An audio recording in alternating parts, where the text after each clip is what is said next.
What's your story? What's your sign? It's like we're twin flames in a different life. It's been a while since our last video, so welcome back to the channel. Christmas has been and gone. Happy New Year to you all. And we're back out and about. Currently in the Peak District, in some really weird out of the way place called, what's it called? I'm going to lay this one on you. I don't know. God, you weren't expecting that, was you? Something. Wiggs Whistle or something like that. It's a proper weird name. I'll put it in the description, but it is a proper weird place we're at. And that's what we're going to talk about today. A lot of the places we come to, we deliberately try and find out the way, quiet places away from... away from the beaten track and as away from... That's your messages. We'll leave that in. And that one. And that one, yeah. Civilization. Yeah, we try and get away from the crowded park-ups that a lot of people tend to go to. Yeah, it's one of the issues that everybody has with these out-the-way places is internet connection. So I thought that would be a subject that we would touch on today. Me and Sue have both got different networks. I've got unlimited free network, and you have... I've got EE. And Sue has the expensive EE. I think you're probably about 3 times more expensive than mine. Really? Yeah. Yeah. So mine's only a cheap £20 a month, all-inclusive, unlimited connection. Free gets quite a lot of knocking over the quality of the connection, I guess. But I don't seem to have a problem with it, and I think one of the reasons why is because I use, if I do have a bad connection, I use a router and an external antenna. I've got 2 antennas that are mounted, or one's mounted permanently on the top of the van, which is a MIMO antenna, and the other one is a directional antenna that I would put up only if I've got no connection from the other antenna. So yeah, this is where we are parked up. It's not a great place, it's just off the little road, but it's really quiet, and it's surrounded by trees. I'll show you why the connection is so bad. We are completely surrounded by trees, and on the other side surrounded by, oh, it's a bit icy, surrounded by hills over there all around us. It's not a bad place. Nice little walk around the reservoir, and we are at Broadmead Reservoir, in case you want to come. It says no swimming, unfortunately, and I guess that refers to no paddleboarding as well. But we're about to go out for a walk. Someone's dumped a load of rubbish there. Nice of them, probably locals, and we'll probably get the blame for it. Right, leave you there for a bit. Without the external antenna plugged in, straight off the phone, I'm getting no signal and no internet. And you're getting, off of VE, what are you getting? Are you getting a phone signal? I'm getting a limited phone signal, so it's off and on. Off and on, yeah. And okay. I'm just doing a speed test for the EE, and at the moment it's just doing absolutely nothing. So I've got nothing. Basically. I've got no internet whatsoever. Right, so there's, again, Sue has got no internet off of VE. So this is my router, and the main reason for using a router is for the external antenna. So I'll just plug those in. It's quite difficult to get them plugged in. And I took this out just so I could check the connection without the external antenna plugged in. Right, so that is the external antenna plugged in, and now we'll do a speed test on both networks using, well, it won't be on both networks, it will be on my free network. Right, so with the external antenna plugged into the router, I'll just do a speed test and show you what we're getting now. So this is on the 3 network, isn't it? with the antenna. Yep. Isn't it?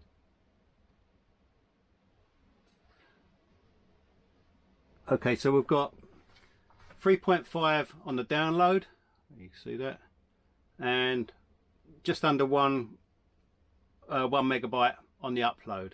That does sort of fluctuate. It has improved. I've had up to about 4 or 5 meg on the download and 1.5 on the upload.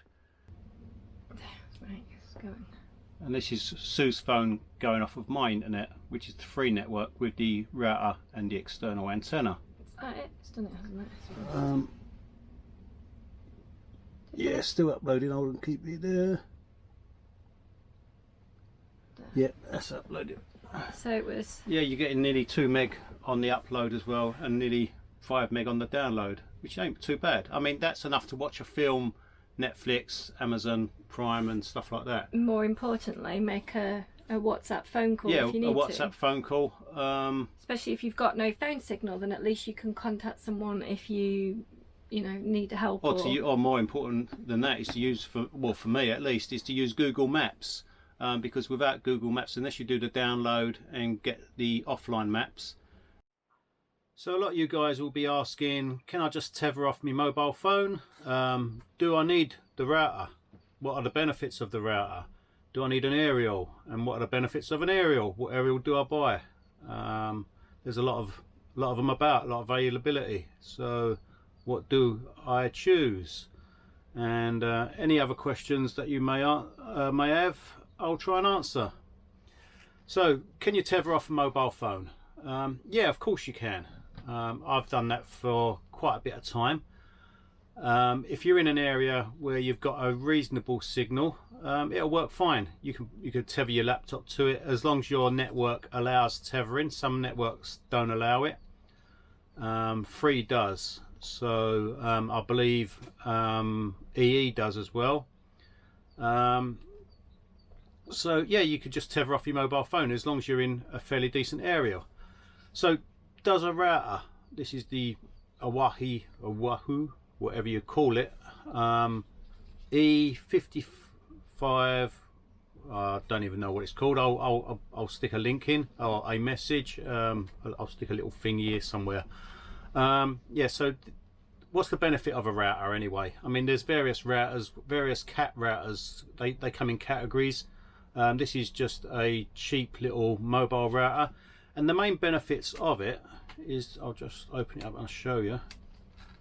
Or the only benefit, it works exactly the same as a mobile phone signal. So if your mobile phone isn't getting a signal, the router will not get any signal either, or is very unlikely. You may get a little bit of a better signal off the router because it has a slightly better aerial inside it, but it isn't much. It isn't worth bothering with really.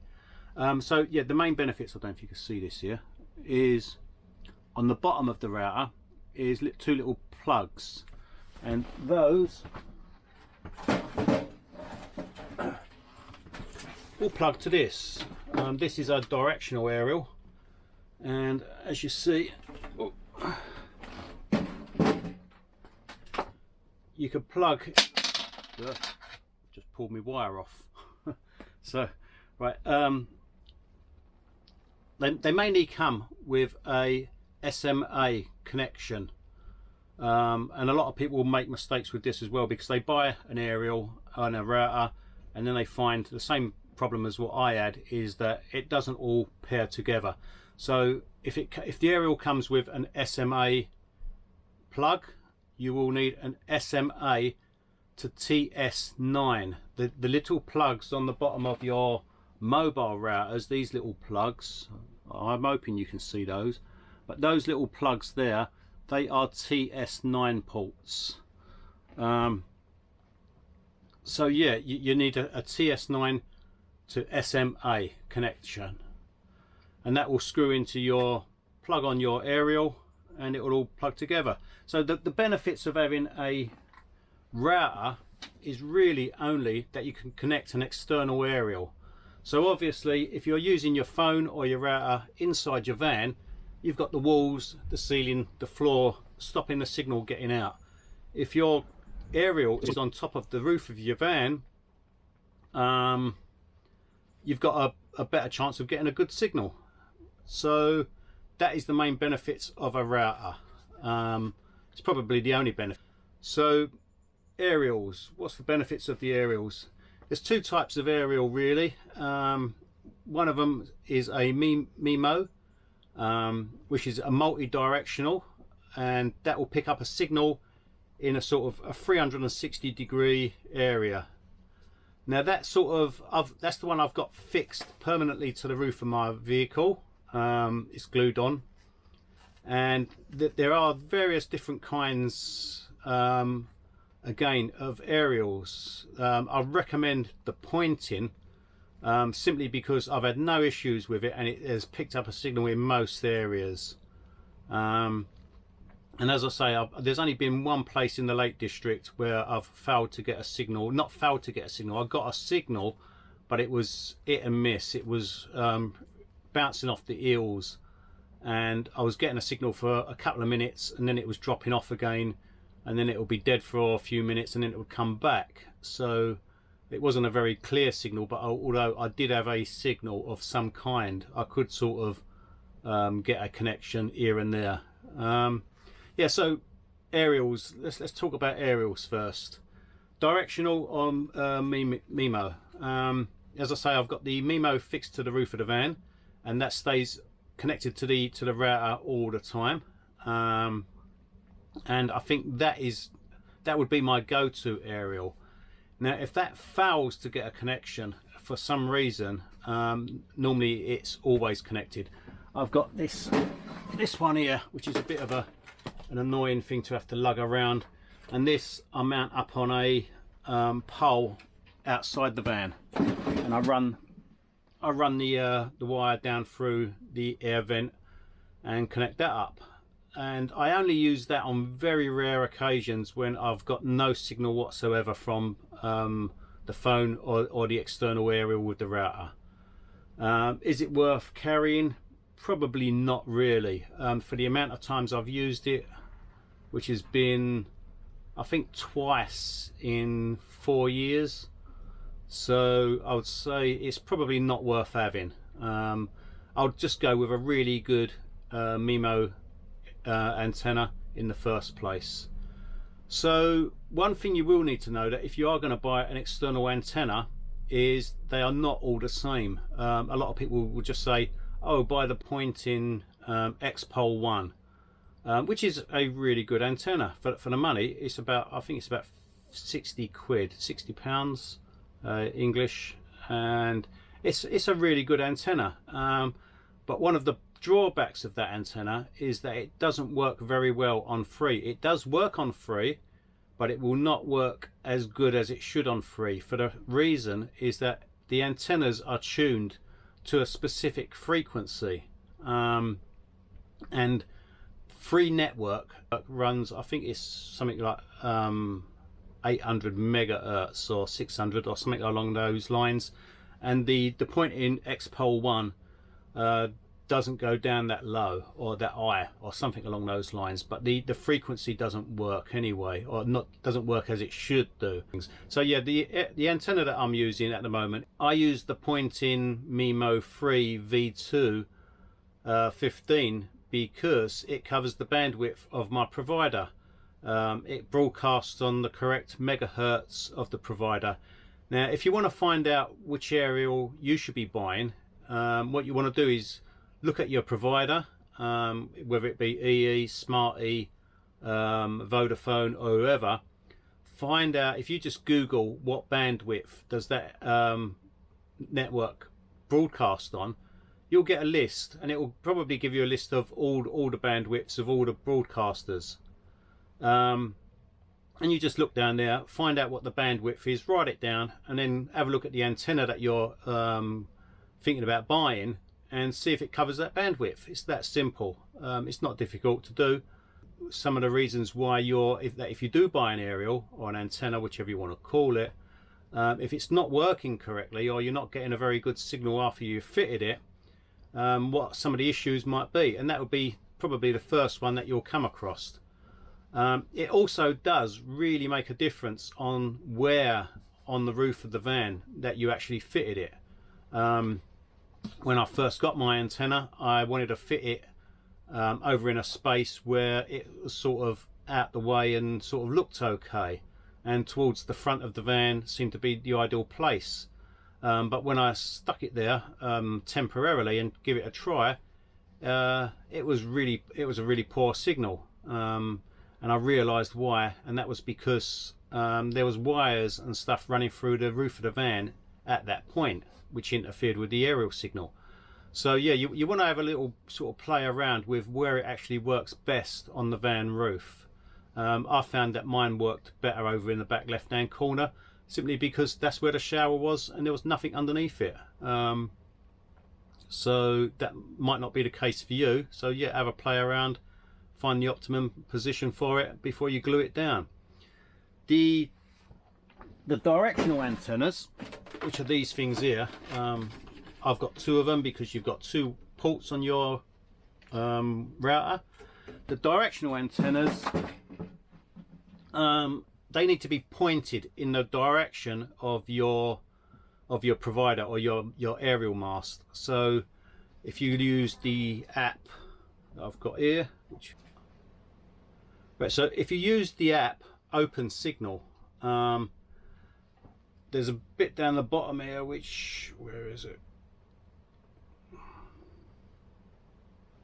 Okay, there's a little over here, there's a little directional antenna, a little directional pointer thing, which will tell you where it will point you in the direction of where your nearest antenna is.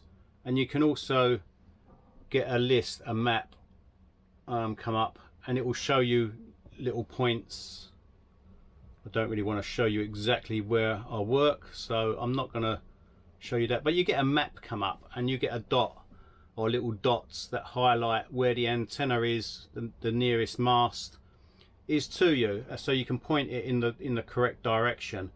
Failing that, if you've not got a signal to start with and your HAP isn't going to work, you could just stick it up on a pole, turn it around very, very slowly, and keep trying to run a speed test to pick up a signal. Once you pick up a signal, you should be able to use the app to pinpoint the mast and get a better idea of which direction you would really want to point your antenna. So I hope that clears that up a little bit more. Let's talk about routers. Do you need to buy a mobile router? No, you don't. You can use an household router, as long as it's a mobile household router that you can put a SIM card into it. It will work in your van. Most of them will work on either 9 volt or 12 volt, and they will come with a 3-pin plug that you plug into your house and then plug into the back of the router. So you can actually cut that plug off, and then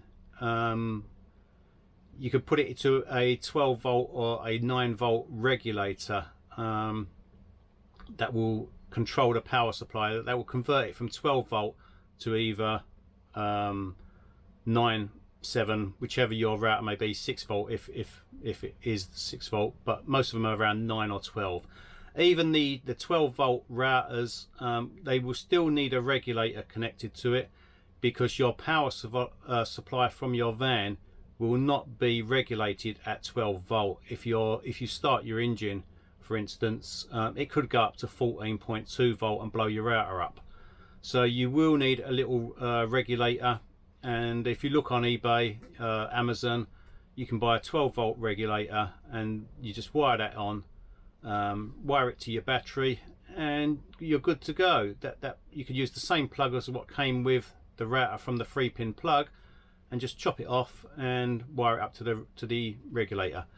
You can also buy 12 volt or 9 volt regulated power supplies, and these have like a cigarette lighter end and a matching jack plug to connect to your router.